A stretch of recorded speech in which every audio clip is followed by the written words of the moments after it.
Hi everyone, welcome back to my channel Kavita creation kitchen garden. मैं आई हूँ मेरे मम्मी के घर और यहाँ पर भी मैं करती हूँ गार्डनिंग। तो यहाँ पर थोड़े बहुत प्लांट थे तो उसी को मैं यहाँ पर ट्रांसफ़र करने का काम कर रही थी। काफ़ी दिनों से छोटे से पॉट में पौधे लगे हुए थे और उनकी ग्रोथ कुछ अच्छी हो नहीं रही थी, तो मैंने सोचा इन्हें बड़े से पॉट में ट्रांसफ़र किया जाए। तो यहाँ पर वही कर रही हूँ। ये थोड़ा सा कचरा है, नीम का कचरा है। इसको मम्मी ने इस बोरी में भर कर रखा था। ज़्यादा कचरा नहीं है मम्मी के पास, तो मैंने सोचा अब ज़्यादा कचरा है ही नहीं तो कैसे करेंगे, तो कचरा और कहाँ से लाएंगे, क्योंकि पतझड़ के समय ही कचरा बहुत ज़्यादा मिलता है पार्क में इधर उधर, और यहाँ कहीं जा भी नहीं सकती मैं लाने के लिए। तो फिर मैंने सोचा थोड़ा बहुत है उसी से मैं इस बड़े से पॉट को फिल करती हूँ। और इस कचरे में मुझे प्लास्टिक और कंकड़ पत्थर और ये मंजा जो पतंग उड़ाते वो भी दिखा था, तो वो सब मैं हटा रही थी, क्योंकि यहाँ पर कचरा मैं अगर पूरा निकाल कर छांटती इसमें क्या क्या है तो नहीं हो पाता, क्योंकि हवा चल रही थी, हवा से पत्ते उड़ जाते हैं पूरे। तो मैंने सोचा कि चलो ऐसे ही इसको डाल देते हैं। तो कचरे में या मिट्टी में जो भी प्लास्टिक की चीज़ें दिखे, कंकड़ पत्थर या और भी कुछ चीज़ें, तो उसे हटा दें, क्योंकि प्लास्टिक कभी डिकम्पोस्ट नहीं होती है। और मंजा तो रखना ही नहीं चाहिए, नहीं तो ऐसे हमारा हाथ वगैरह कटने का डर रहता है मंजे से। तो वो सब मैंने हटा दिया है। यहाँ पर बड़े बड़े कंकड़ पत्थर भी मैं हटा रही हूँ। और यहाँ पर जो गमले खाली दिख रहे हैं इसको मैंने पहले से ट्रांसफ़र कर दिया है बड़े बड़े पॉट में, और ये छोटे छोटे हैं इन्हें साइड में मैं कर रही हूँ। और ये देखिए ये जड़ें कैसे इसके अंदर फैल ही नहीं पा रही थी, क्योंकि इसे छोटे से पॉट की अब ज़रूरत नहीं है। ये बड़ा प्लांट हो चुका है। ये अपने आप उगाया था पिछले साल जब मैं आई थी, तो मैंने देखा था ये अपने आप इस गमले में उगाया था। तो थोड़ा बड़ा होने के बाद में पता चला कि ये नींबू का पौधा है, तो हमने इसी में रख दिया था। बट अभी इसे ट्रांसफ़र करना ज़रूरी है, क्योंकि छोटे से प्लांट में इसकी ग्रोथ अच्छी नहीं हो पाएंगी, अच्छी तरह ये सर्वाइव नहीं कर पाएगा। इसलिए फिर मैंने इसे बड़े से पॉट में ट्रांसफ़र कर दिया है। और देख सकते हो ये मिट्टी भी है, मिट्टी में बहुत ज़्यादा कंकड़ पत्थर थे, बड़े बड़े पत्थर थे। और मिट्टी ऐसी भुरभुरी मिट्टी तो है, लेकिन बहुत ज़्यादा उसमें कंकड़ पत्थर थे, इसलिए मुझे मिट्टी को छानना पड़ा। तो यहाँ पर मैंने फर्स्ट डे मिट्टी को सुखाने का काम किया और दूसरे दिन मैंने मिट्टी को छान लिया। थोड़ी सी मिट्टी को पहले मैंने छाना, बाद में बहुत सारी मिट्टी थी। मुझे छानने का भी बहुत ज़्यादा आलस भी आ रहा था, लेकिन फिर भी मैंने सोचा कि एक बार इसमें मेहनत करनी पड़ेगी, उसके बाद में तो नहीं करनी पड़ेंगी।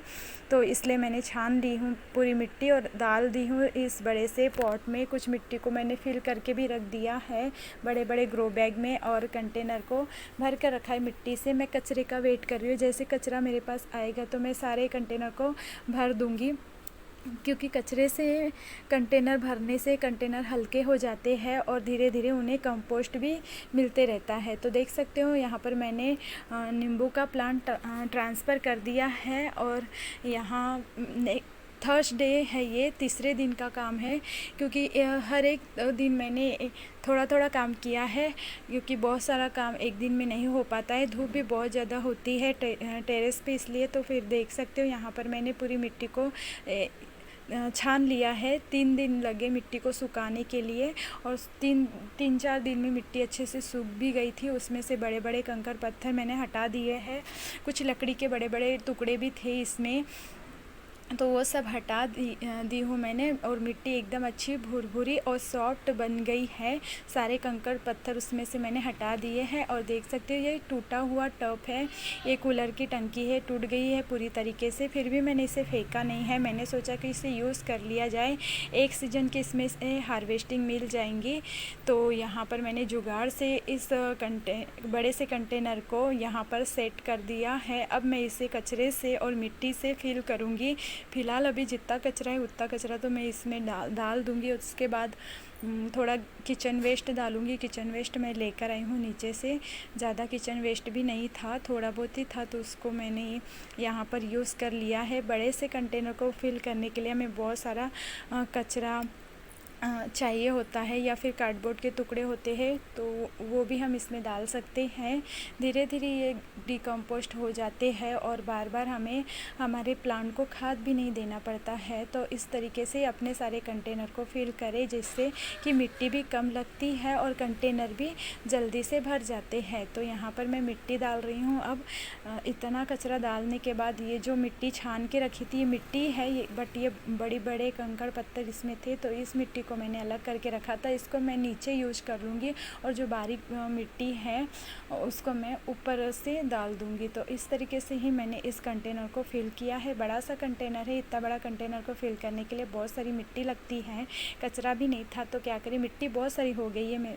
मम्मी के घर बहुत ज़्यादा मैंने पिछले बार कंपोस्ट बनाया था बट अभी नहीं बना पा रही क्योंकि किचन वेस्ट अभी उतना निकल नहीं रहा है, कचरा भी नहीं निकल रहा है और हमें टाइम भी नहीं मिल रहा है गार्डन में काम करने के लिए। तो जितना भी टाइम मिलता है उस टाइम में हम कर लेते हैं काम। थोड़ा बहुत धूप की वजह से तो गार्डन में आने का भी मन नहीं करता है, गर्मी में काम करने का भी बहुत ज़्यादा आलस आता है। तो देख सकते हो यहाँ पर जितने बीज मैंने लाई थी वो सारे यहाँ पर मैंने डाल दिए हैं। ये पालक के बीज है। पालक को हमेशा पतला लगाए जिससे कि इसके पत्ते बड़े बड़े होते हैं और अगर घना लगाएंगे तो इसके पत्ते छोटे रह जाते हैं। तो यहाँ पर मैंने पतला पतला पालक पूरा छिड़क दिया है। इसके ऊपर मैं जो भुरभुरी मिट्टी थी मैंने जो छान के रखी थी उसको भी डाल दूँगी और पहले इसमें पानी डाल देती हूँ क्योंकि फिर बीज इधर उधर हिल जाते हैं। तो यहाँ पर मैं पहले पानी डाल दूँगी, पूरी तरीके से अच्छे से मिट्टी को गीला कर लूँगी। उसके बाद मैं फिर से ऊपर से एक लेयर मिट्टी की डाल दूँगी। तो इस तरीके से मैंने कंटेनर को, जो टूटा फूटा कंटेनर था उसको मैंने जुगाड़ से सेट कर दिया है एक कोने में और वहाँ पर मैंने लगा दी हूँ पालक। तो देख सकते हो और यहाँ से थोड़ा सा जो दिख रहा है बड़ा सा छेद है, वहाँ से डर लगता है मिट्टी पूरी निकलने की, तो वहाँ पर मैंने बड़ा सा एक पत्थर भी लगा दिया है। अभी मेरे पास कुछ और जुगाड़ू चीज़ नहीं थी और ऐसे चौड़े वाले कंटेनर भी नहीं थे घर में जिसमें मैं लीफी वेजिटेबल लगा सकूँ। अभी लीफी वेजिटेबल में तो कुछ लगा ही नहीं पाएंगे। तो पालक तो हम साल भर लगा सकते हैं। पालक को साल भर लगाने वाली वेजिटेबल है तो पालक को ही मैंने इसमें लगाया है। तो यहाँ पर मैंने मिट्टी से अच्छी तरह कवर कर लिया है और देख सकते हो यहाँ पत्थर भी मैंने ऐसे लगा दिया है। तो अब देखते हैं ये कितने दिन में जर्मिनेट होती है। जैसे छोटे छोटे पौधे निकल आएंगे, जर्मिनेट हो जाएंगे अच्छी तरह, फिर मैं आपके साथ इसका वीडियो शेयर करूँगी। तो आपको ये वीडियो कैसा लगा कमेंट बॉक्स में ज़रूर बताना। वीडियो अच्छा लगा हो तो वीडियो को लाइक और चैनल को सब्सक्राइब ज़रूर से करना। इसी के साथ मिलती हूँ आपके साथ नेक्स्ट वीडियो में नेक्स्ट टॉपिक के साथ। तब तक के लिए बाय बाय और हैप्पी गार्डनिंग।